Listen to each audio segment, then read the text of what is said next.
Okay, the Siuslaw Valley Fire and Rescue Board of Directors monthly meeting for October 19th, 2016 is called to order at 6 p.m. Please rise and recite the pledge. Pledge allegiance to the flag of the United States of America and to the republic for which it stands, one nation, under God, indivisible, with liberty and justice for all. Please be seated. Julie, would you call the roll, please? Director Scott, Present. Director Carnahan, Present. Director Woodbury, Here. Director Phillips, Here. Director Gates. Here. Okay, we have a quorum. Communication. We have a couple of quick items. Any discussion of them?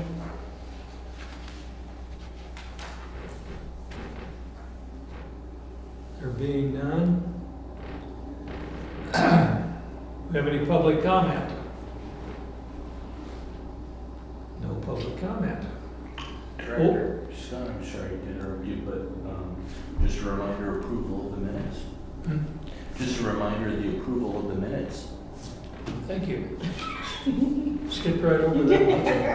Thank you. We're gonna do that. Smoke intruder. Do we have a motion? To make a motion. A second? I'll second. We have a motion and a second. Any discussion on the minutes from last month? All those in favor, signify by saying aye. Abstain. You were here, right? Okay, the belated approval of the minutes. Thank you for bringing that to my attention. Okay, staff reports. Chief? Sorry, mine, I'm not going to go through the entire thing just for the sake of time. We have a lot on the agenda this evening, Yeah. so I'll just hit the highlights.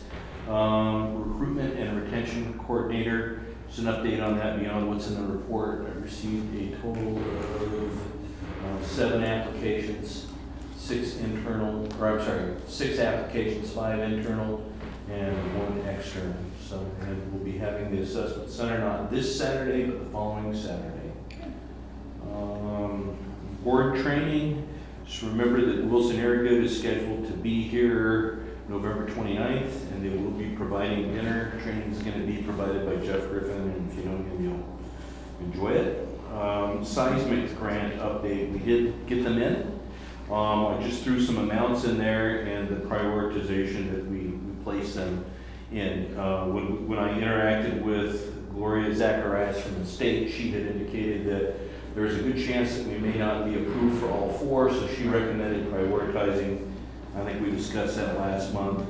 I found it interesting that the way we prioritized them actually kind of, for the most part, played into the amounts that were out there. So the ones that we felt were the most important were the ones that had the greatest need.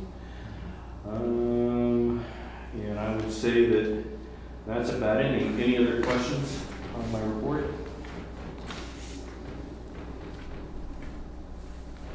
Just a quick question. Your career firefighter physical agility test, is that still going through Eugene? Well, we did start it. We've chosen to postpone that for now to give our firefighters a chance to prepare for it better. Okay, does that put us in any legal liability between now and then? I don't know. What are you thinking? Well, what your concern was that the test couldn't be verified. Oh, yeah. Well, the challenge that we're having is we have different standards in our career and our volunteer. And so the liability that we're concerned about is that you have a volunteer that serves in the exact same combat position as a career person, but yet we've got, for their entry-level test, we've got a different physical agility standard. So the liability could be, if I'm challenging it, say I'm the volunteer, why is it that I'm qualified to serve in a combat position as a volunteer, but as a career person I'm not, when my combat-related duties are the exact same? So what we've chosen to do is just, if you've passed your annual physical agility, then you're considered good to go, and we'll utilize the volunteer standard. When Chief Dickerson arrives, one of the things that's going to be on his plate is a complete assessment of our physical agility wellness program to include policy. Right now, we don't have anything. What is it for chief officers or for command officers? What is it for line personnel? What is it for volunteers? What is it for entry level? And I think there's a little more information that's out there. And then on top of that, if we're going to make these requirements, we really need, as a district, at least in my opinion, to find ways to help people meet these standards. So if we're going to tell somebody you need to meet this physical standard, what are we doing to help them? All part of the wellness program and some policies. And so hopefully we'll be seeing more on that in the next 5 to 6 months. I think for now we're okay. Okay. Okay. Do we need to do anything else on that SDAO ethics law other than not you pass that out? That will be coming up in the ethics policy, and I'll explain what that is. Okay.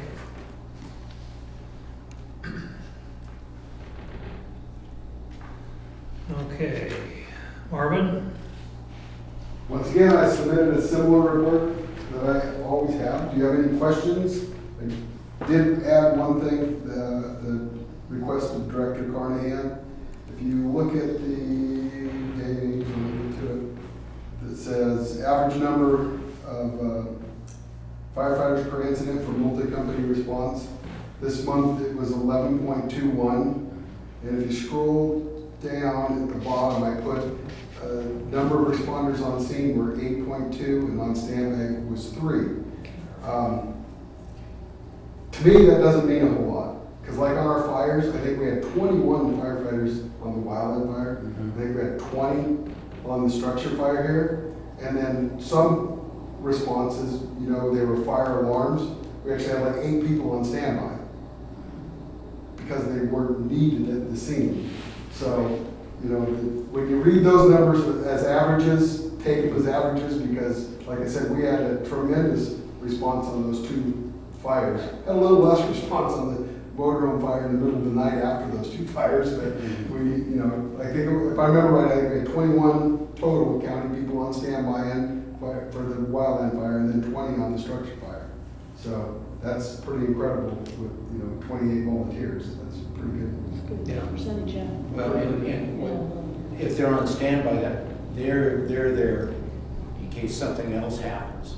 So they really do provide a function, but this is our depth. That's what I wanted to see, who was actually here and ready to go on the next call. Right. And, you know, it all depends on the time of the day, the day of the week. We just got lucky that everybody was available. Any other questions on any other part of it? One quick one. Fire property loss, 557,000. Yes. What was that? We had 2 structures. We had a motorhome. Sean's here. Sean. Yeah, each house was close to $300,000 and motorhome was 2,000. Okay. No, I just saw it looked like a big number and I was trying It's to a remember. huge number. And they were total losses. Okay. Total losses. Yeah. So I think it was just 3. I think it was 2 houses and a motorhome. Yeah. Wow. Okay, thank you, sir. You betcha. John? Also submitted, we had an interesting search and rescue we talked about at the meeting. Had a close call with chainsaw just catching the chaps. No real damage, but just talked about it. You know, it's real dangerous working at night with a chainsaw. It's just one of those things you don't do very often. And so we talked about that.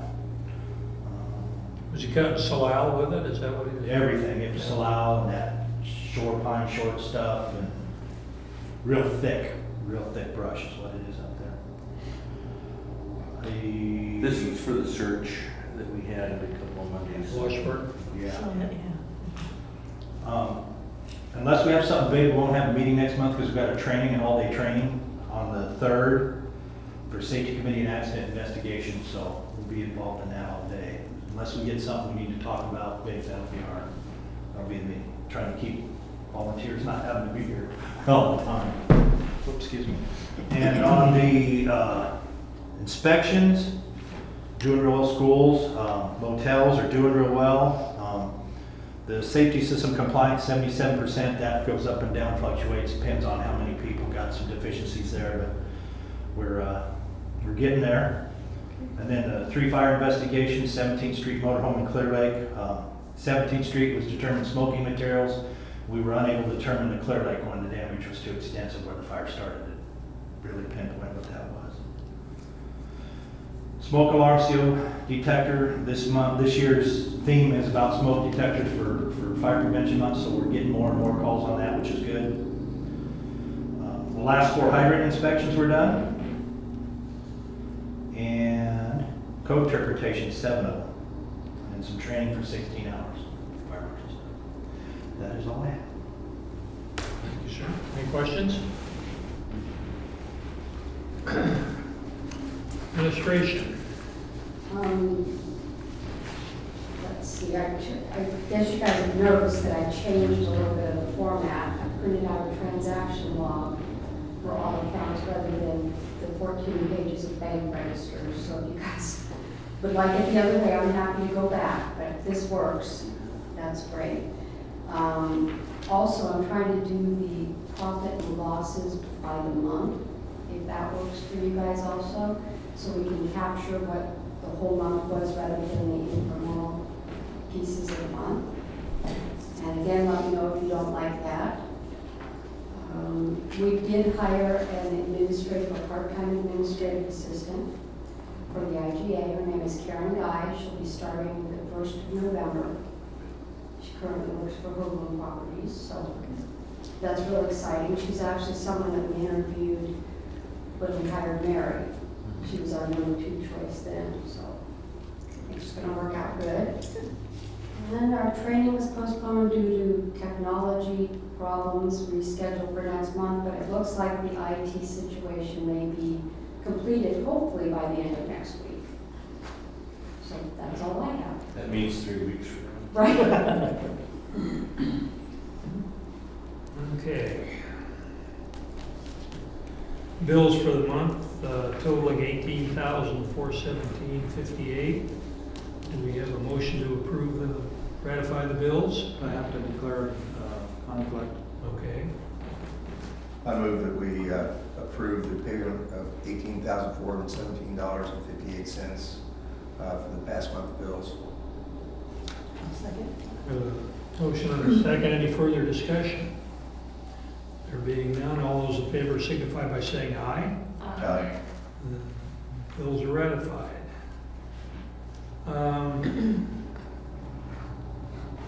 Jim, you want to take the cost recovery and You bet. So this has been an ongoing project. Last month, you directed me to put together a draft ordinance, draft policy, and business agreement. So that's what you have before you.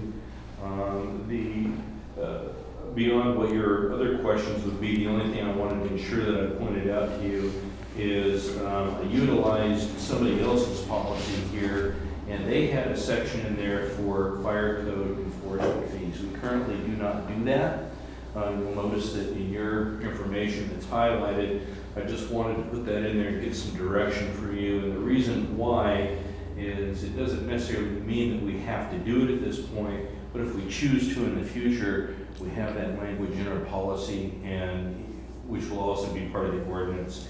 So in the event that the district wanted to charge for those later, you've already got that mechanism in place. We don't have to come back and create another ordinance, go through that process. It's entirely up to you what you want to do with that, but just want to make you aware of it. what action do we need at this point in time then, other than that? I think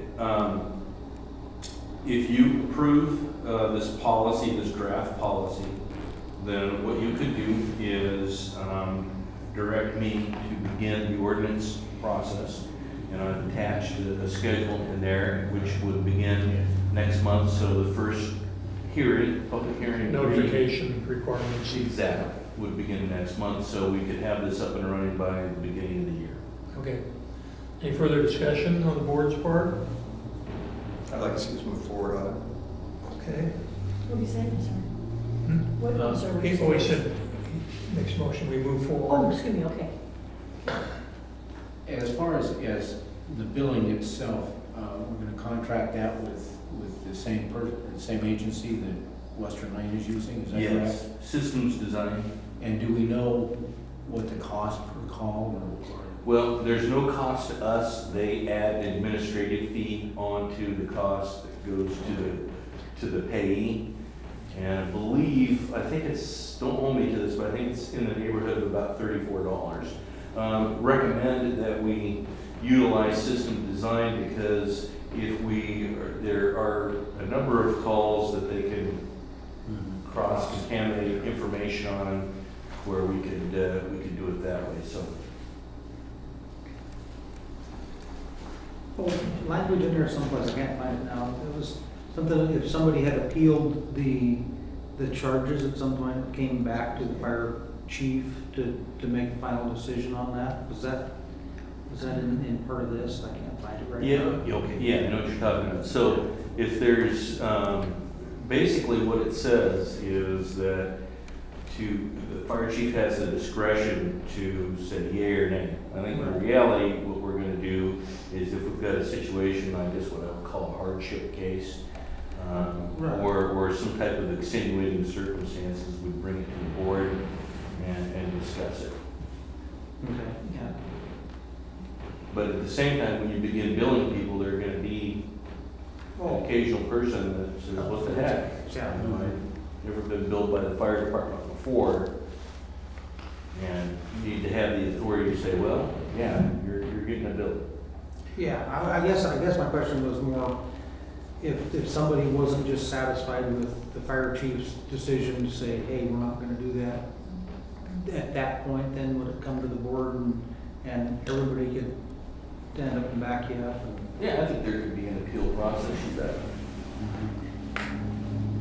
It wouldn't just come down to one particular person that, you know, said, Well, I think the that chief we'll- doesn't like me. Well, I think what we would do is we would continue with the billing, but we could invite them to a board meeting or to bring their cause to the board and they can discuss it at that point.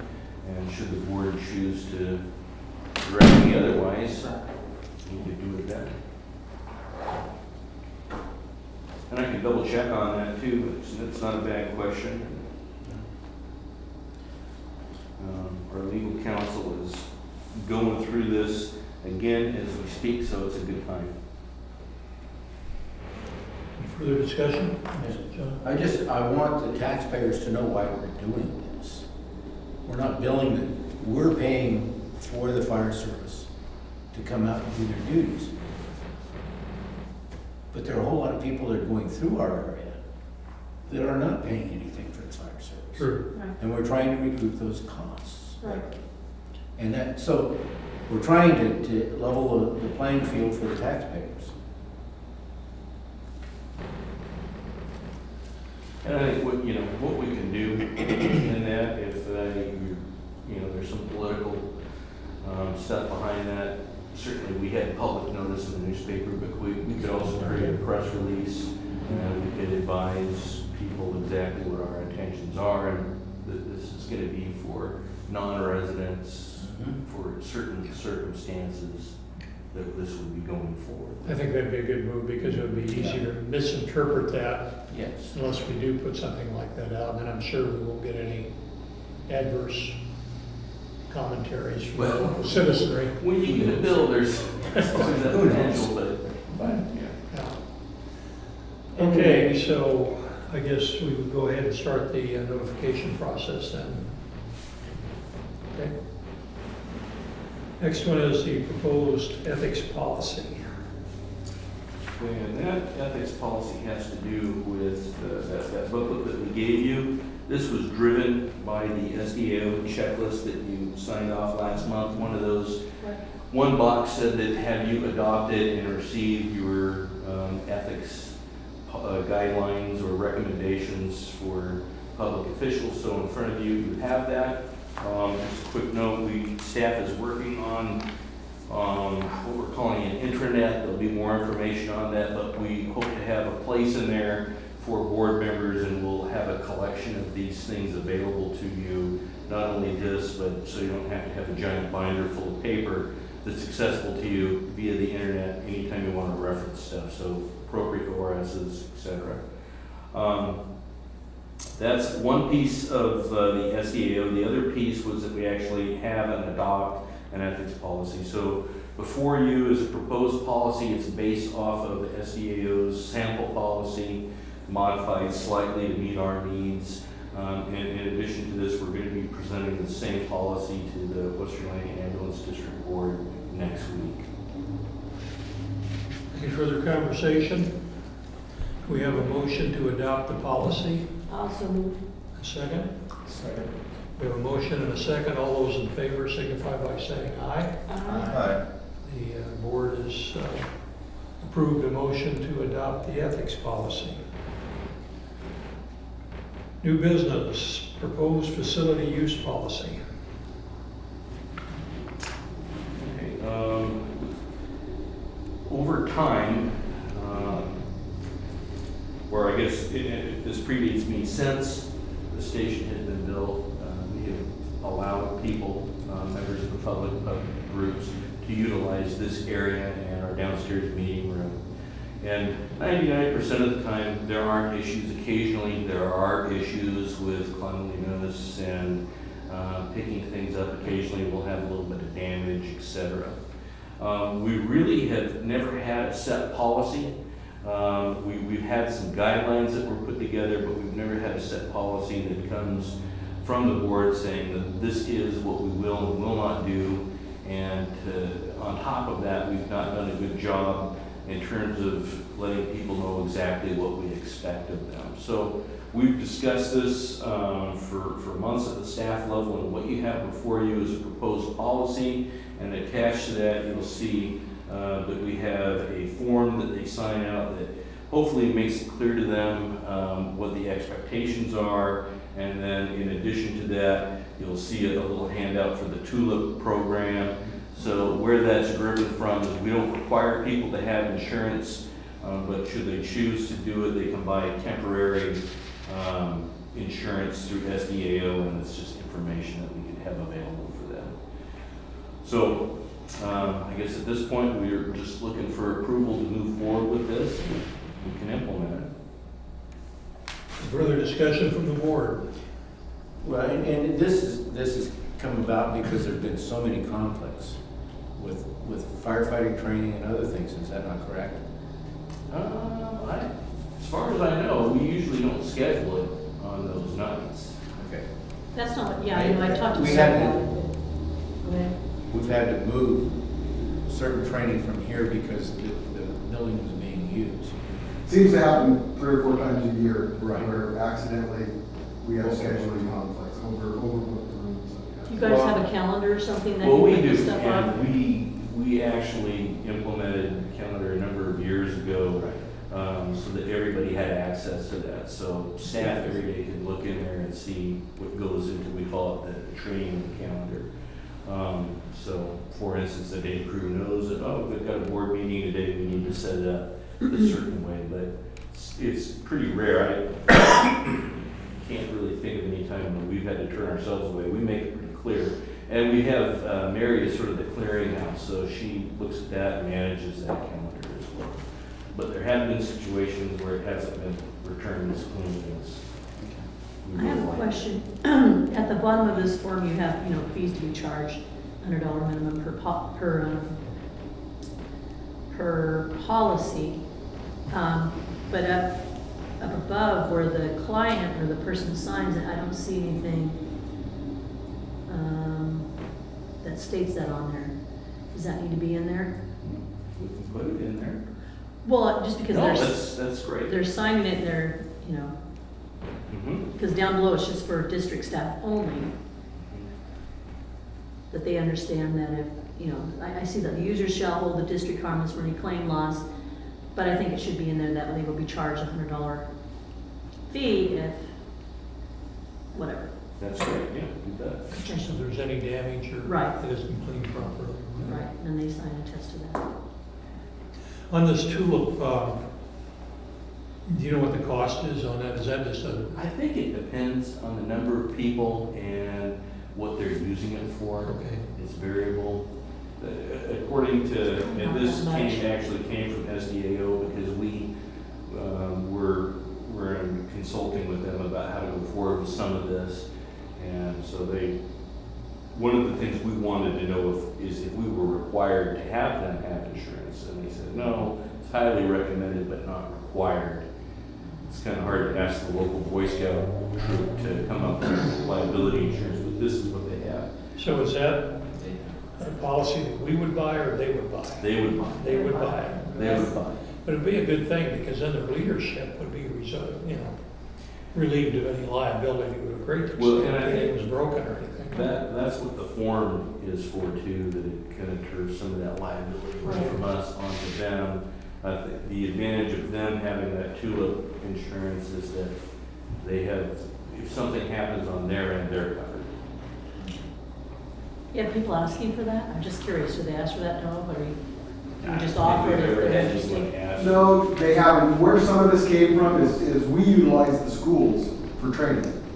We've been doing active shooter drills in the school, and we use their parking lot on a regular basis. We have to fill out a facility use request to the school to go in their building or use their parking lot. And part of that facility use, they require us to provide proof of insurance. Got it. So when we were rewriting this, I got a hold of Bonnie Tone at the school, and she informed me about their rules about having to have staff on site for after hours. About they require this TULIP. You either have to be an agency with insurance or they require it. The school does, and so then we started our conversation with our insurance company, and they say it's not required but highly recommended. Got it. So a lot of this is kind of modeled after the school policy also. Okay. Do we need to do anything more than have you proceed? Yeah, just approve it with that modification that Director Gates Okay. put in there, and we'll go forward. Okay. Have a motion? I'll move. No second. Have a motion and a second. Any further discussion? Being none, all those in favor signify by saying aye. Aye. And the motion carries. The next item is the proposed fiscal policy. Okay, this is just one of those policies that the district has needed. It's also one that we've prepared for the Western Lane Ambulance District, so it would be an identical board level policy. Essentially what it does is it spells out what staff should be doing under certain amounts of money. In particular, it talks about spending, it talks about contracts. Approval and It success. just ensures that we're complying with the ORS. Okay. So my recommendation is that you approve it with any modifications that you have. Yeah, so basically, we're just complying with the ORS recommendations and Right. And I think it spells out fiscal responsibility. I know that's a concern of Director Phillips. Just emphasizes that we're doing that. yeah. Okay. Any more discussion? What is our spending limit now? Currently, spending limit, I can spend up to 10,000. Okay. And then beyond that. Now, one thing you'll see that I do have in there, and I'm sorry, I almost forgot about that, is if you go to the policy, the final page, you'll see I have it highlighted. It says all checks or warrants shall bear 2 signatures. Now, currently, Western Lane Ambulance requires a staff member and a director to sign it. Right now, just the fire chief is signing those. Don't know if you would like 2 signatures on there, if you'd like a director to sign those. Just wanted to, since we brought this up, if you had any changes that you wanted to see, let's do them. So right now, you sign up to 10,000. And then if Anything it's- over that, you're required to. Yes, unless it's like Anything over 5,000. 5,000, okay. Unless you guys have already said it's a regular routine bill that we pay every month, Okay.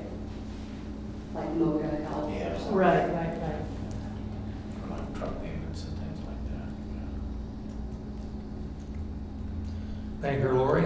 Well, I'm just, what we're doing right now, it's fine. it's fine, it's working and, I mean, we review the bills anyway every month too, so I mean, We double review, And- so yeah. we could, one of the things that I think we're gonna do anyways is have 2 staff members sign. okay. But we can- So I agree, I mean,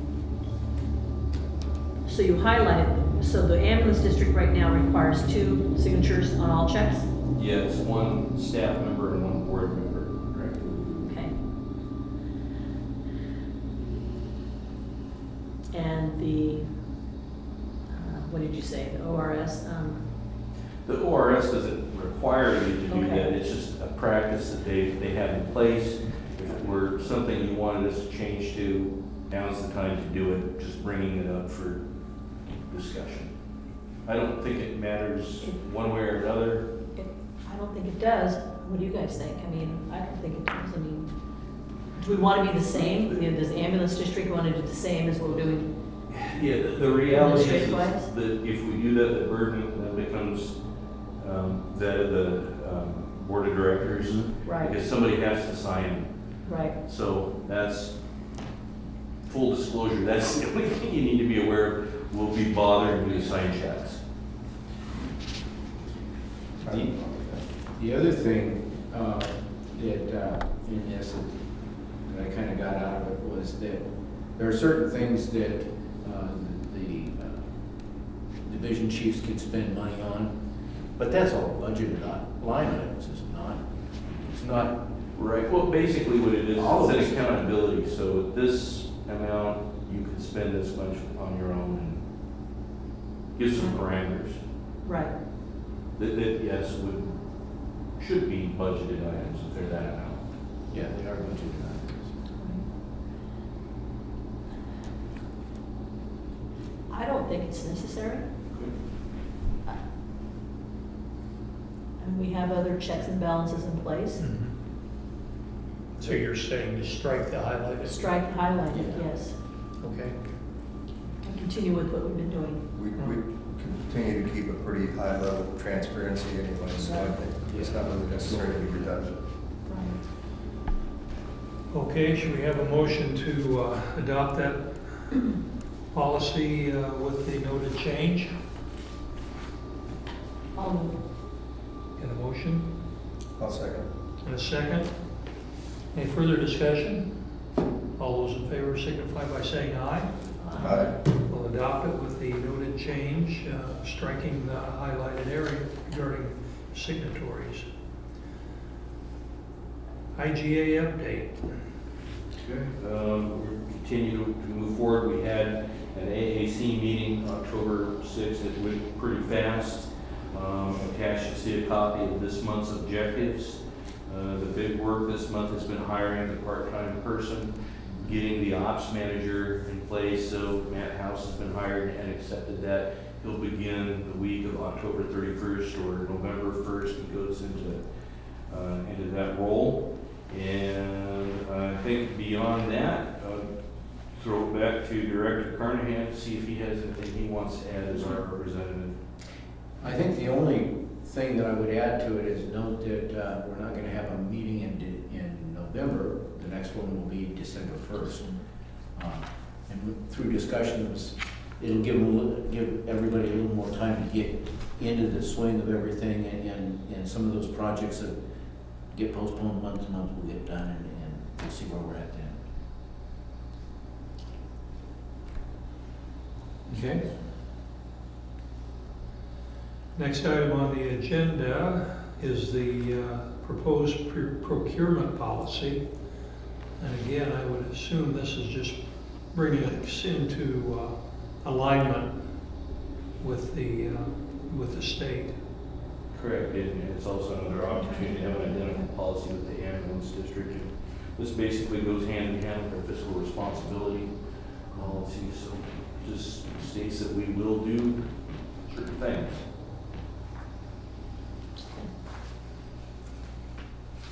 So you need a motion on that too? Okay. Any further discussion? We have a motion to modify our proposed procurement policy, or adopt, I guess the case should be, the proposed procurement policy.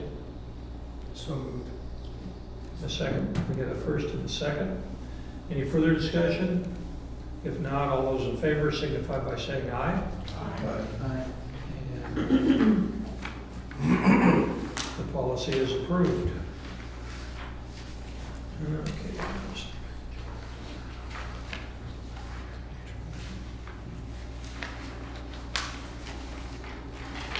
Next item is the proposed mutual aid agreement with West Douglas County Fire Districts. So, as you know, we've been working with our Douglas County partners, Gardner, Winchester Bay, and Reedsport.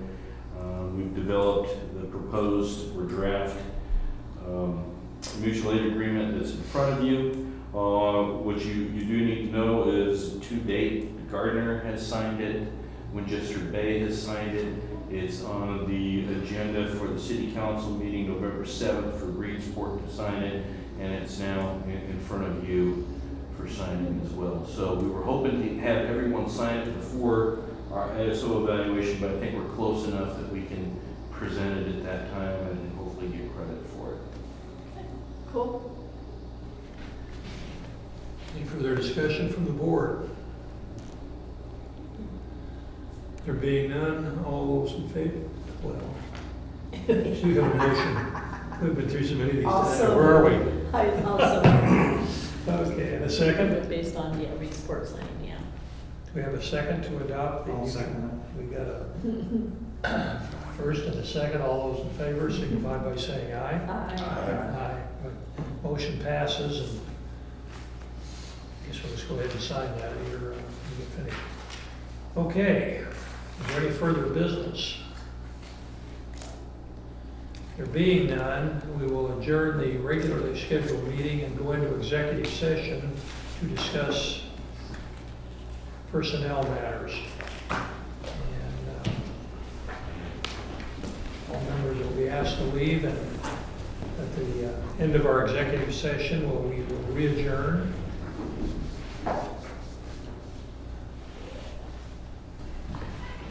Okay.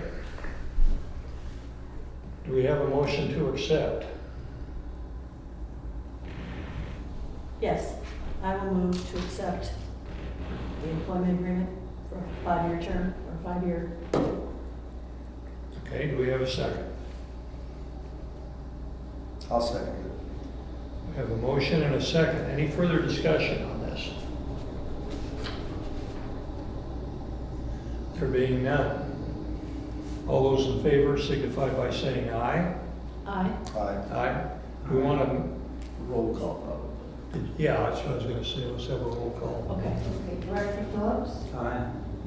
Director Gates. Aye. Director Scott, Aye. Director Woodbury, Aye. Director Carnahan. Nay. Okay, the motion carries. Thank you. Okay,